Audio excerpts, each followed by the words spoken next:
Imagine this. You have a big dream.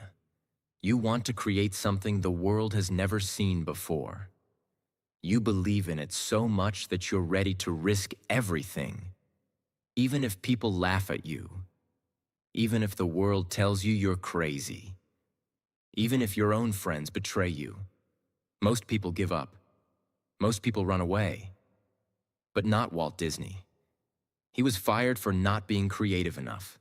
He went bankrupt. He was betrayed, rejected, mocked, and left with nothing.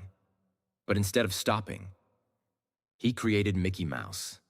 He built the Disney empire, and he turned dreams into a billion-dollar reality. This is not just a story of cartoons. This is a story about life, pain, imagination, and unbreakable belief.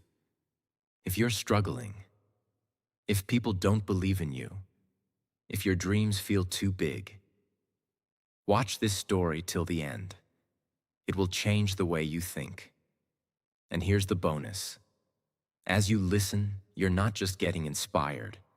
You're also improving your English, naturally, emotionally, powerfully.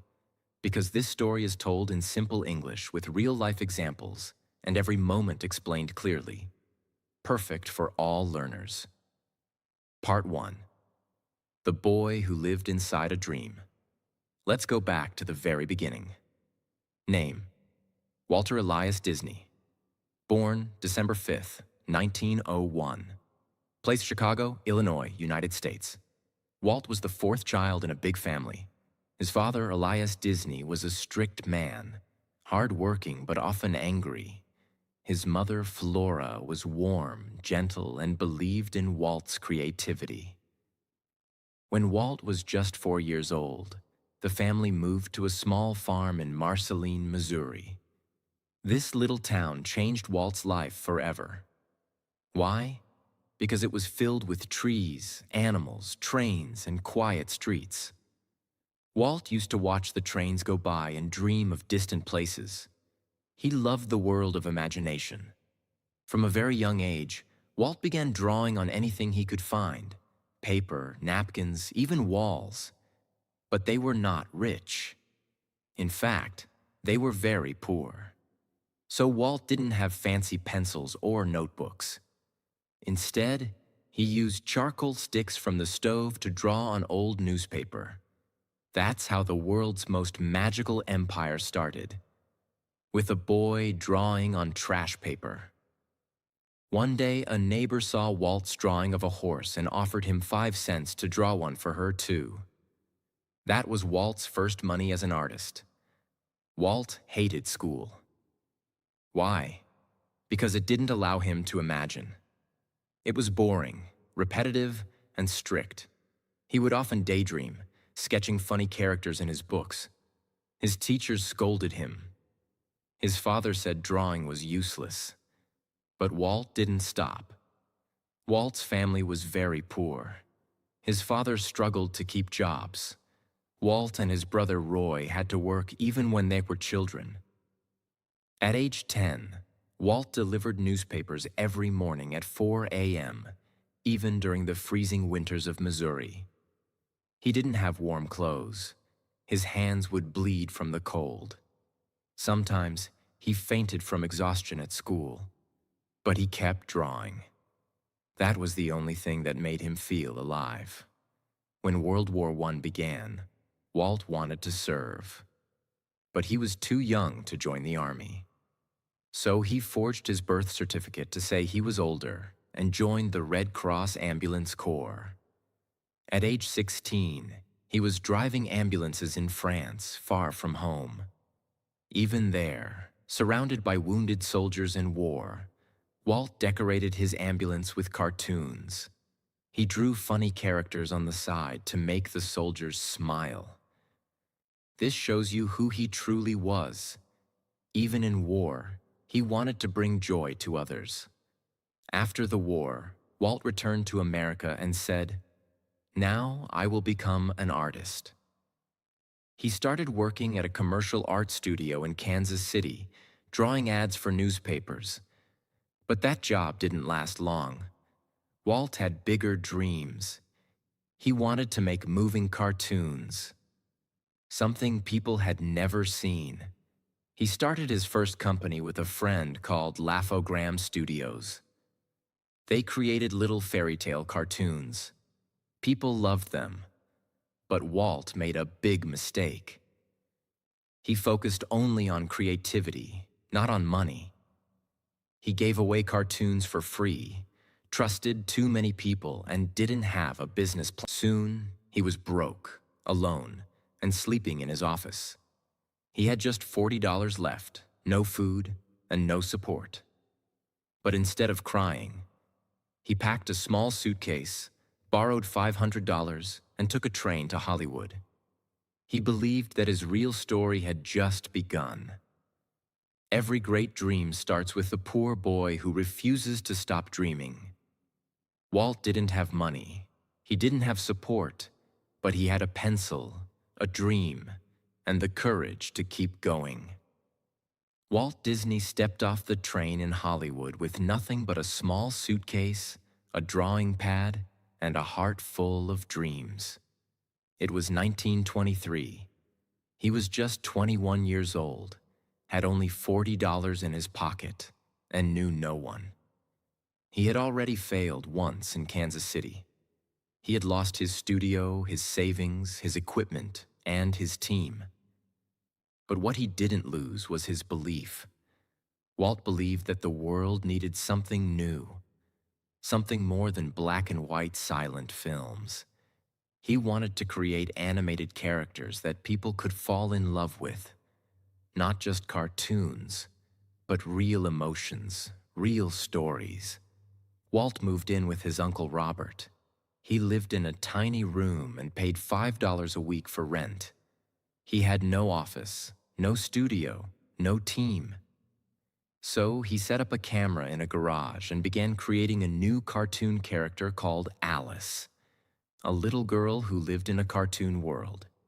He sent the short film called Alice's Wonderland to a company in New York called Margaret Winkler Productions.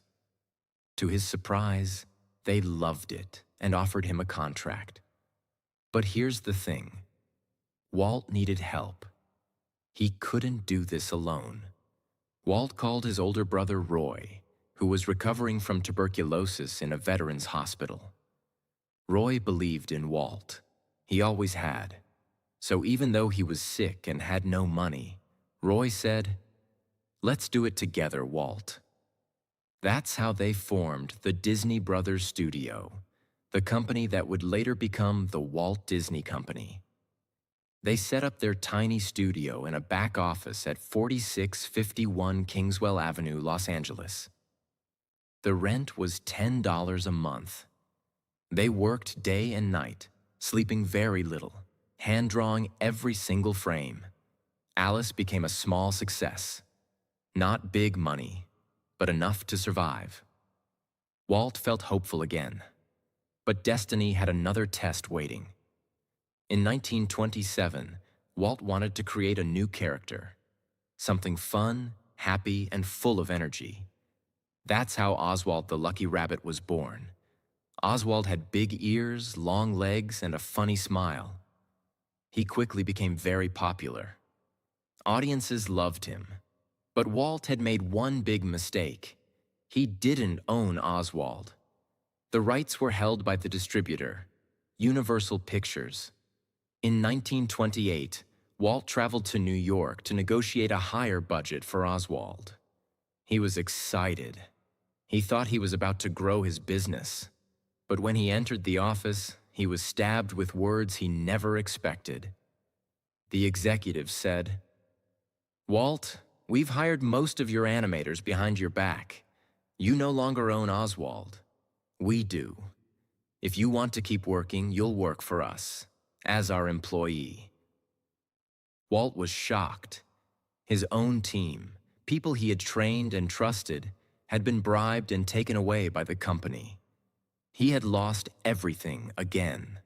No characters, no studio, no team, no money. He walked out of that building silent, with tears in his eyes. Most people would have given up right there. But Walt didn't. Walt boarded the train back to California. His heart was broken. His company was falling apart. His dreams were stolen. Again. But he didn't let that train ride become the end of his story. Instead, he let it be the beginning of something unforgettable. He sat down with a notebook and started drawing. He thought, "They stole my rabbit. I'll make a mouse, a happy mouse, a smart mouse, a mouse who never gives up, just like me." And there, on that train ride, Walt Disney created Mickey Mouse. Walt knew this time he had to protect his creation. He and Roy quickly filed copyrights for Mickey Mouse under Walt's name. No one could steal him now. But there was a problem. No one wanted to buy the cartoon. Mickey was too new, too different, and Walt had no money to promote him. He kept going anyway. They released a short cartoon called Plain Crazy, but no one noticed. Then came The Gallopin' Gaucho. Again, very little attention. Walt was running out of time and money. So he took a risk. He added something no cartoon had ever done before: sound. In 1928, Walt released Steamboat Willie, the first ever cartoon with synchronized sound. It wasn't just sound effects. The characters spoke. They laughed, whistled, and sang. Audiences were blown away. No one had ever seen anything like it. People lined up around the block to watch this funny little mouse on a steamboat. Mickey Mouse became an instant superstar.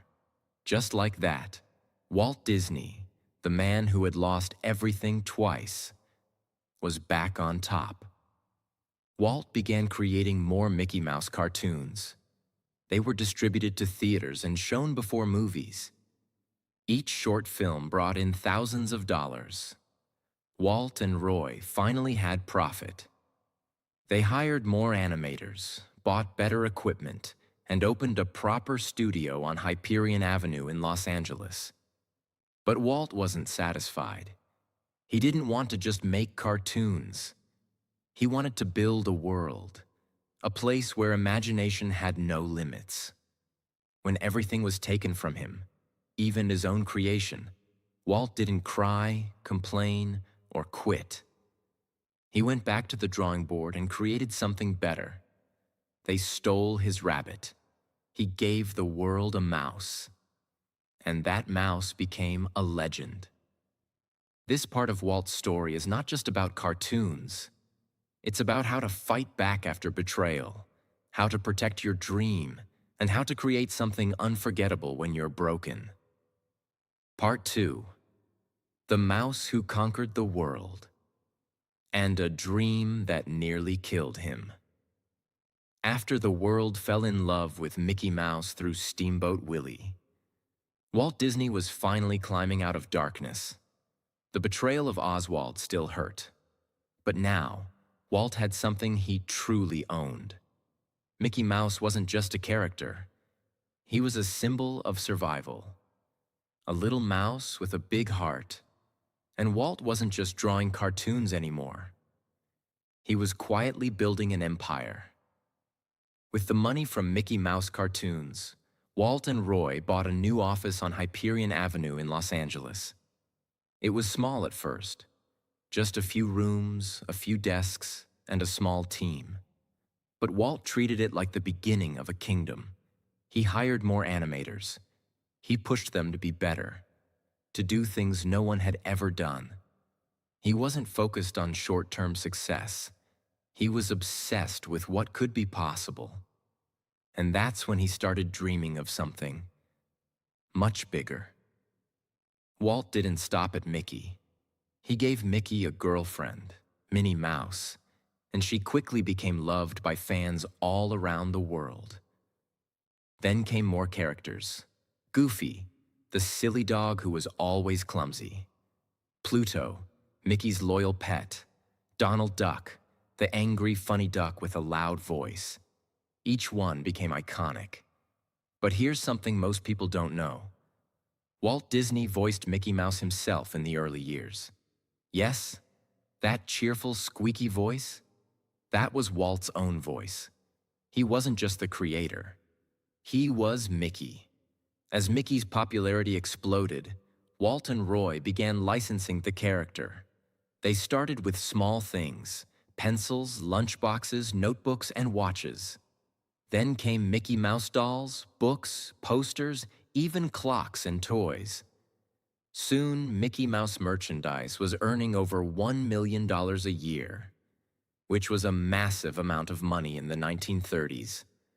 That's over $20 million today. But Walt didn't care much about the money. He didn't buy big houses or expensive clothes. He reinvested almost everything back into the studio. Why? Because Walt had a new dream. A dream that everyone thought was impossible. In the early 1930s, Walt began talking about making the first full-length animated feature film. No one had ever done it before. Movies at that time were live action, real people, real sets. Cartoons were just short, funny clips, usually 5 to 7 minutes long. When Walt told people he wanted to make a 90-minute animated movie, people in Hollywood laughed. They called it Disney's Folly. Even Roy and his wife, Lillian Disney, were worried. Why? Because it was going to cost more than $250,000. And that was just the early estimate. For comparison, most animated shorts cost under $20,000. But Walt didn't care. He said, "This is going to change the world. People will sit down and cry over a cartoon." No one believed him, but he moved forward anyway. Walt chose Snow White and the Seven Dwarfs as the story for his film. It was a classic fairy tale, with love, danger, magic, sadness, and hope. But turning it into a cartoon wasn't easy. Walt pushed his team to go beyond anything they'd done before. New techniques in animation: depth, shadows, motion. Detailed character expressions, full orchestral music score, hand-painted backgrounds, over 2 million individual drawings. The budget quickly grew from $250,000 to $1.5 million. Walt had to mortgage his house and borrow money from banks. The stress nearly broke him. He lost weight. He couldn't sleep. He started having nervous breakdowns. People around him were terrified. If Snow White failed, the entire studio would shut down. Everyone would lose their jobs. Walt would lose everything. But he didn't slow down. He said, "This is not a cartoon. This is a story about the human heart." The premiere of Snow White and the Seven Dwarfs took place at the Carthay Circle Theater in Los Angeles. The audience was full of celebrities, critics, filmmakers, all curious, some still mocking the idea. But as the movie played, the theater went silent. People started crying during the sad scenes. They laughed, they gasped, they cheered. At the end, they gave Walt Disney a standing ovation. Many had tears in their eyes. A cartoon had made grown men cry. A cartoon had told a real story, with emotion, pain, love, and joy. The impossible had happened. Snow White was a massive box office hit. It earned over $8 million. In the middle of the Great Depression. That's more than $160 million today. It became the highest-grossing sound film at that time. Walt paid back every loan. He gave bonuses to his team. He bought new land and began building a bigger studio in Burbank, California. But most importantly, he proved that animation was not just for kids. It was an art form.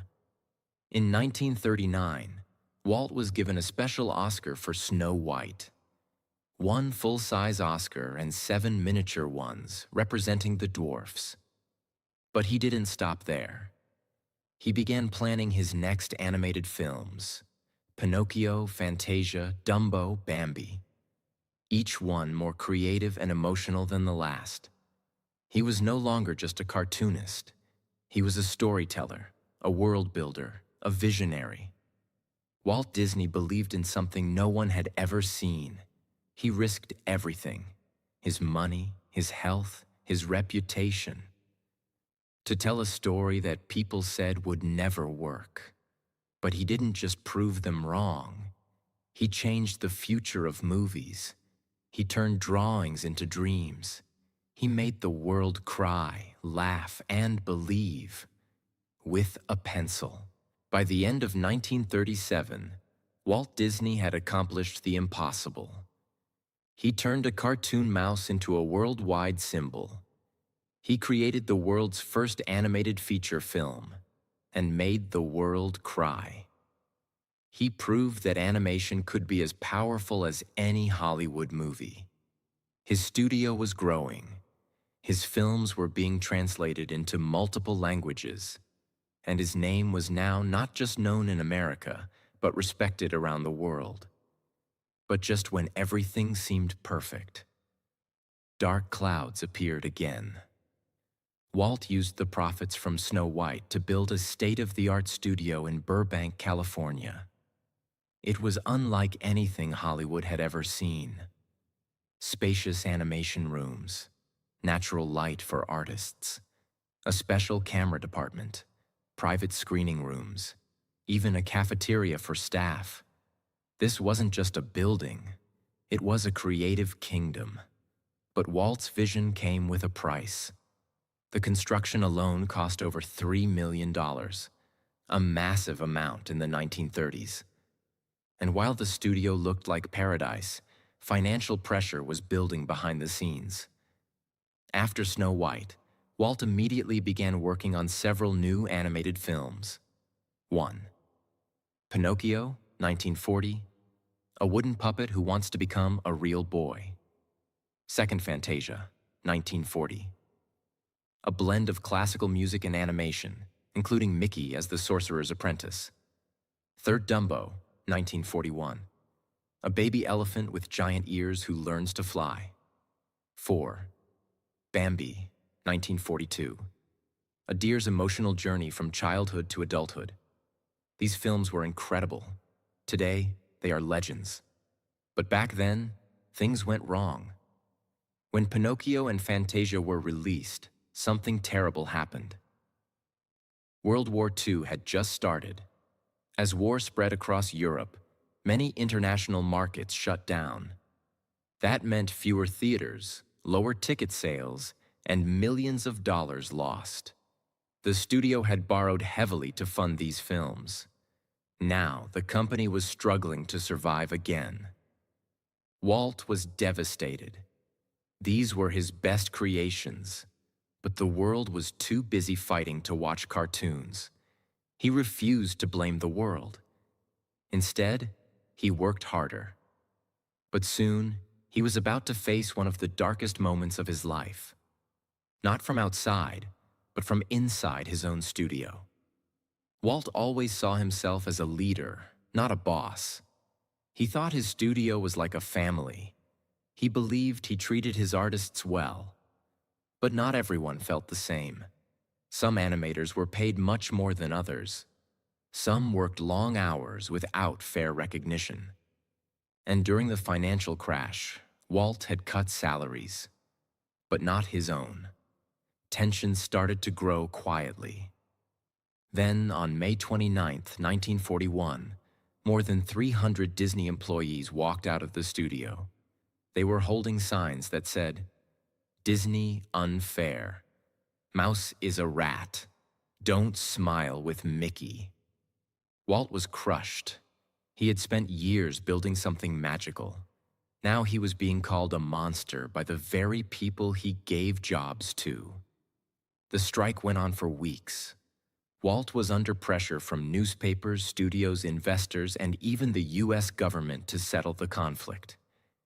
He was also emotionally breaking.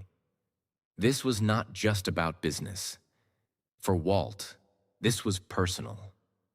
He felt betrayed, misunderstood, and deeply alone. So his doctor, and even his wife Lillian, told him to step away. He needed distance. That's when Walt accepted a government invitation to travel abroad as a goodwill ambassador to Latin America. He left the company in Roy's hands. For the first time in years, Walt Disney stepped away from the studio he built. During World War II, the Disney studio stopped most of its feature film work. Instead, they made military training films, war propaganda cartoons, and public safety animations. Mickey Mouse, Donald Duck, and Goofy were shown in army uniforms. These cartoons weren't about fun. They were about helping soldiers and educating the public. The US government paid Disney to make these films, which helped the studio survive financially during the war.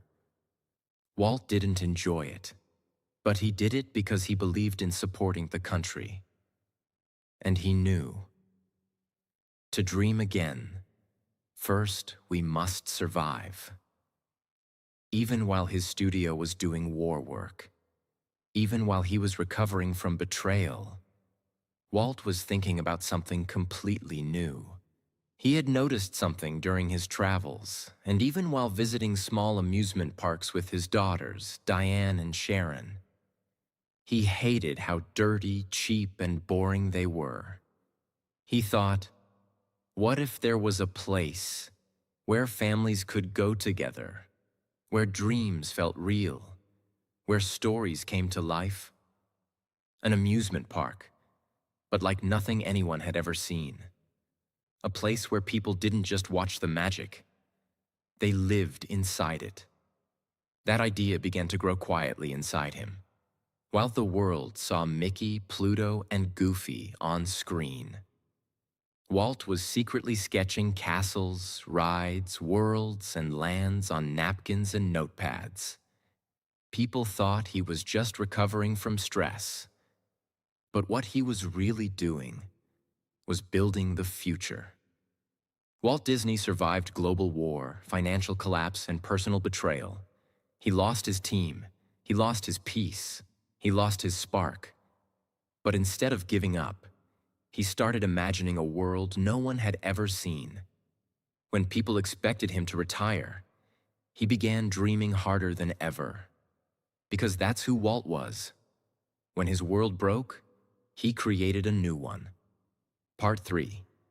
The Crazy Dream of Disneyland, and how he built the happiest place on Earth.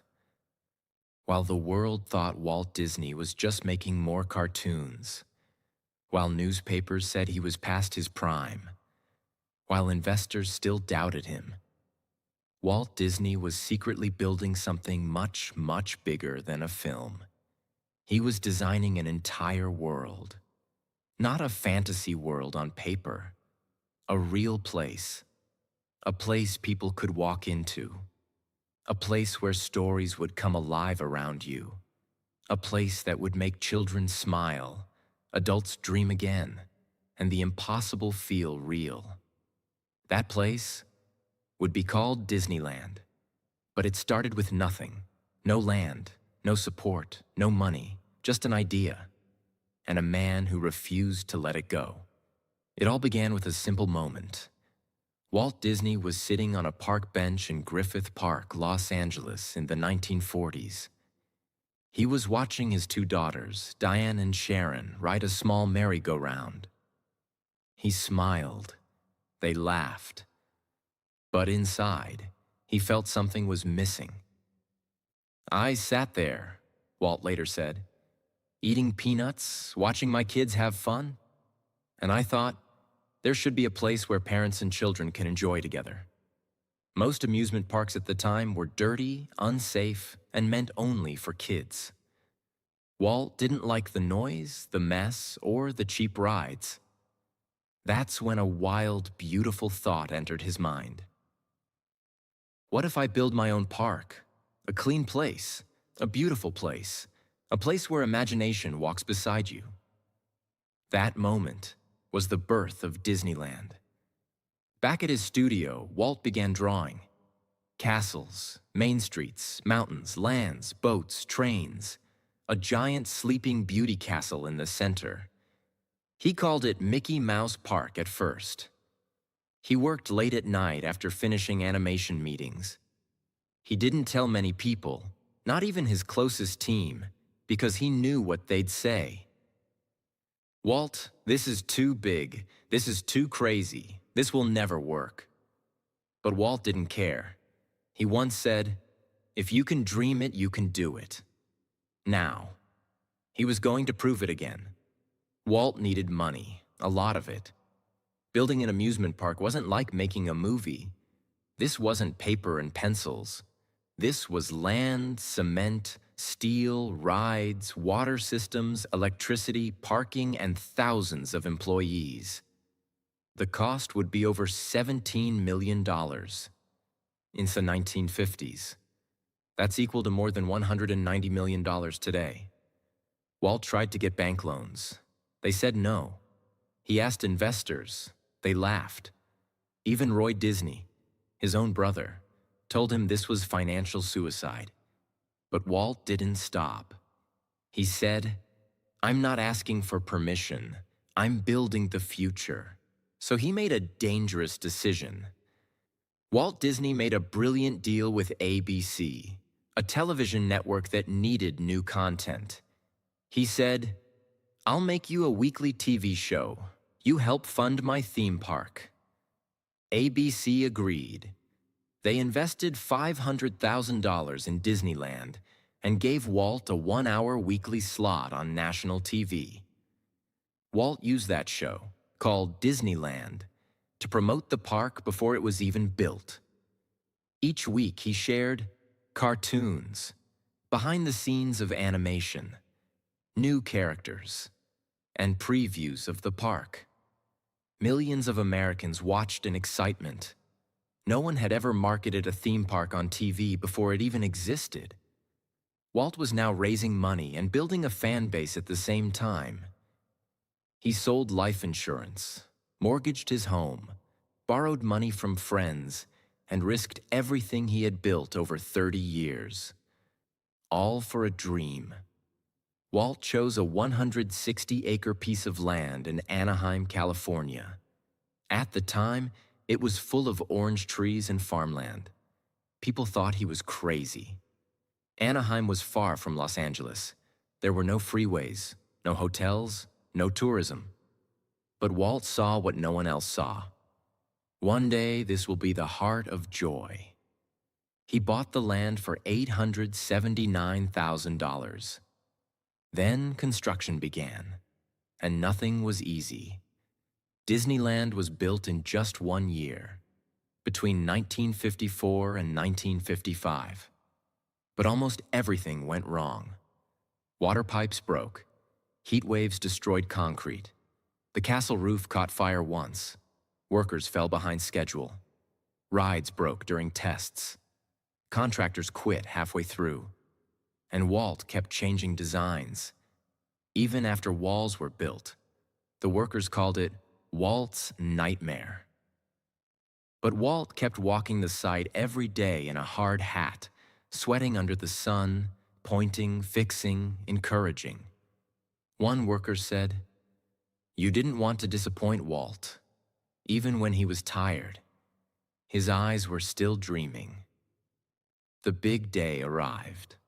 More than 28,000 people showed up to Disneyland's opening day, even though they had only planned for 15,000.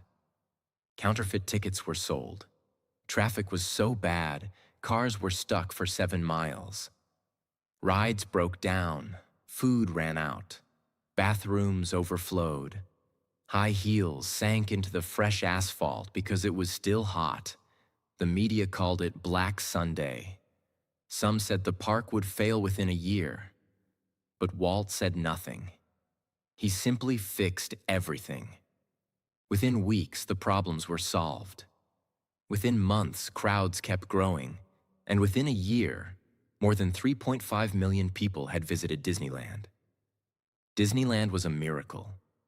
It had themed lands like Main Street, USA, a vision of Walt's childhood town, Adventureland, with jungle cruises and wild stories, Fantasyland, home of Peter Pan, Snow White, and Sleeping Beauty, Tomorrowland, a future of rockets, science, and space, Frontierland, cowboys, trains, and the Wild West.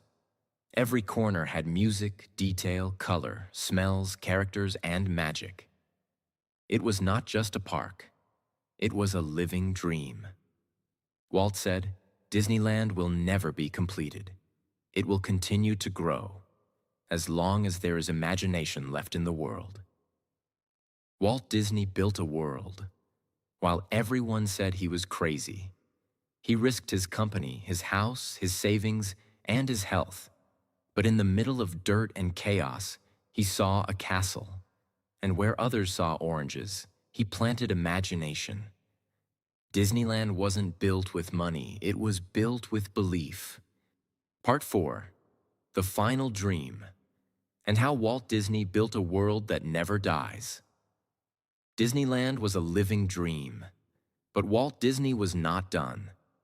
In fact, just months after Disneyland opened, he had already started dreaming again. He had created movies. He had changed animation. He had built the first magical kingdom.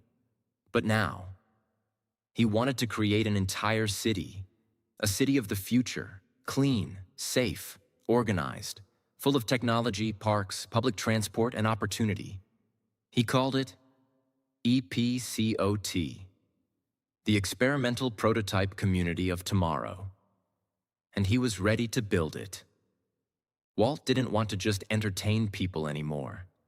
He wanted to improve the way they live. He looked at the problems of American cities in the 1960s: traffic, pollution, crime, overcrowding. And he thought, we can do better.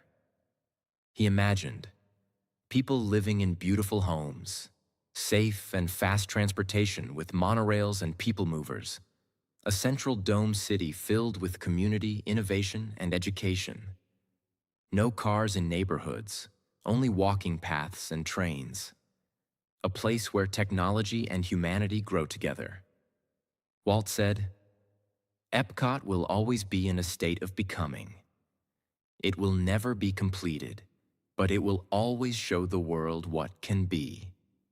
He bought 27,000 acres of land in Florida. Yes, 27,000, which is twice the size of Manhattan. But very few people knew what he was doing. He bought the land in secret, using fake company names to keep the price low. When news broke, people were shocked. Walt Disney is building something in Florida. But what exactly? Walt was working day and night. He was holding secret planning meetings. He was sketching maps, models, and city plans. He was recording videos of himself explaining the vision of Epcot. Even at age 64, Walt was still more creative than anyone alive. But something was silently happening inside his body. Something dangerous. Something final. Walt Disney had been a heavy smoker for most of his life. Even during studio meetings, he would hold a cigarette in one hand and a pencil in the other.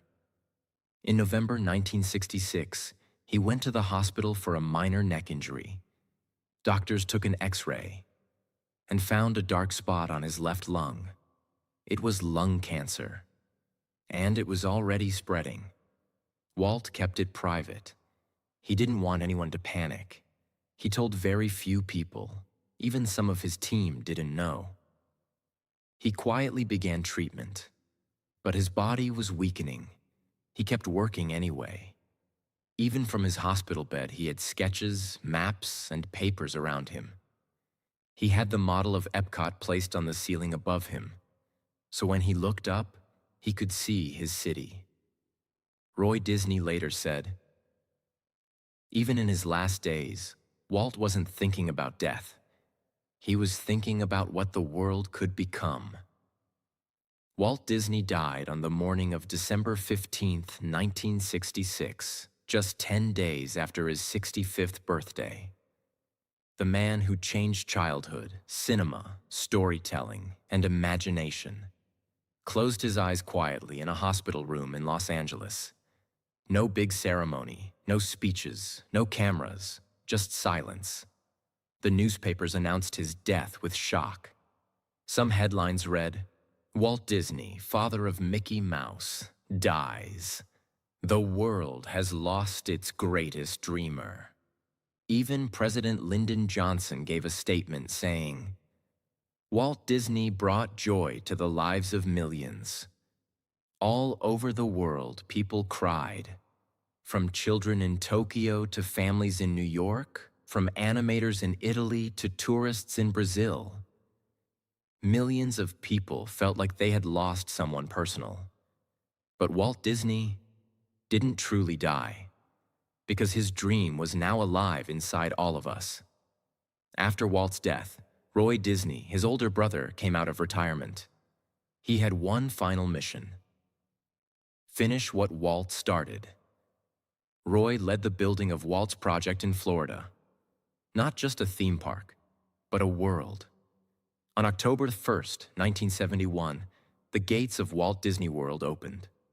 It was 5 times bigger than Disneyland, a full resort, a castle twice the size, lakes, hotels, trains, golf courses, transportation systems. Roy made one powerful decision. He renamed it Walt Disney World, not just Disney World, because he wanted the world to remember who dreamed it first. Then, just 2 months later, Roy Disney passed away too. The 2 brothers who built an empire from pencils and paper were now gone. But they left something behind, something unstoppable. Today, the Walt Disney Company is worth over $180 billion. Owns Pixar, Marvel, Star Wars, National Geographic, Hulu, and more. Operates 12 theme parks across 6 countries. Has created over 750 films and shows. Employs more than 200,000 people worldwide.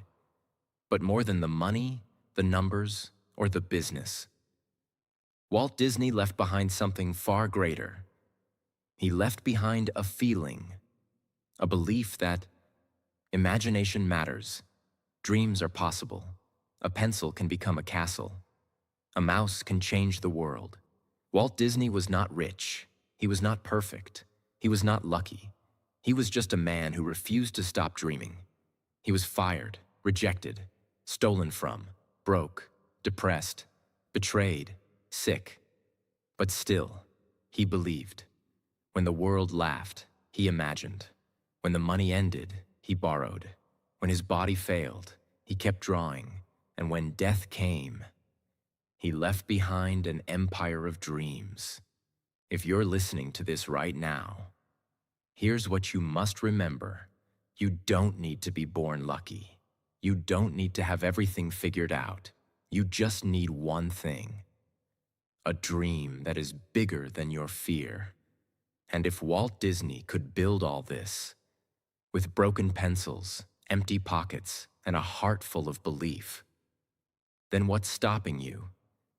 If you listen to this story from part 1 to part 4, congratulations. You just learned hundreds of powerful English sentences naturally. That's how you improve.